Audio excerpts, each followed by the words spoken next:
Welcome back to another Chef Knives to Go quick look product review episode. I'm Steve Gamache, and what we have this time is the Kaneshige TB Owlgami or Blue number 2 Gyuto 210mm knife.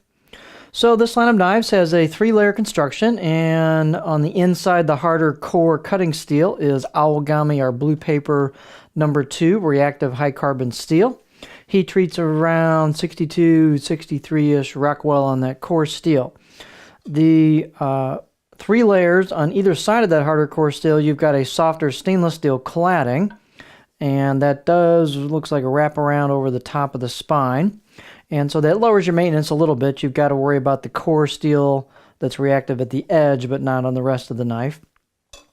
The weight and dimensions will vary a little bit on these from knife to knife, but this one's 148 grams or 5.2 ounces with this Chef Knives to Go handle. The edge length, these are around 8 inches on the actual edge, or 201 millimeters from the tip all the way down to the back of the heel. This is called the chin. The overall length, about 340-ish millimeters, 13.5 inches. And then these tend to be a little thicker coming out of the spine. This one is about a little over about 3.3-ish millimeters, but shrinks down pretty quick to about 2.1. And then you'll notice we've got a pretty nice taper. Doesn't taper a whole lot till you get last 1.5 inches maybe, but then you've got a pretty generous grind on these, and so you've got a nice taper, and the tip gets pretty thin right at the end where it counts. They're also, the way they grind them so they're pretty thin at the very edge as well for performance. Let's see what else here. Blade height is about 47.4 millimeters at the heel, so pretty generous height for that length of a knife. And the handle is Chef Knives to Go basic octagonal ambidextrous walnut with a maple ferrule, and nice smooth fit and finish on the handle. Tight install at the tang where it goes into the handle end here. Circumference is about 76 millimeters or 3 inches where the two woods meet. Pretty standard size. And then the way they've mounted these, they've kind of made the bottom almost flush with the neck here into the choil or the back of the blade. So you've got a great spot there for your finger on a pinch grip. So this pinch grips very nicely. Let's take a closer look at this knife. See if we can get a good beauty shot here for it. How about that? So it's a little hard to tell, but there is a cladding line right there. You can see the core steel differentiation there. This knife has, it's fairly thick on the spine, so you can definitely see the grind here. And these will each be a little bit different, but you can see the grind mark, or not marks, but the grind geometry as it goes from the flat down into the convex towards the edge. So you'll see that here with the light reflecting. So this has vertical machine marks for the finishing.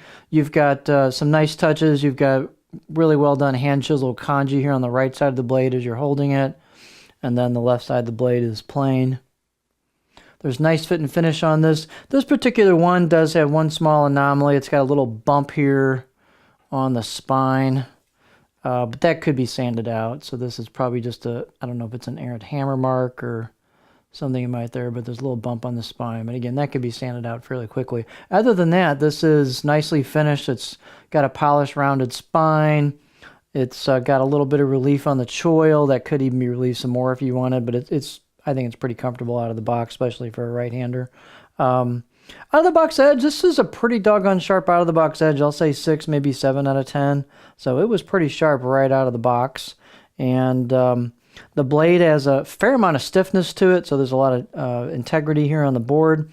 And let's see, balance point is going to be about right there for me. So you'll see that's a little behind a pinch grip, but it gives a nice neutral feel.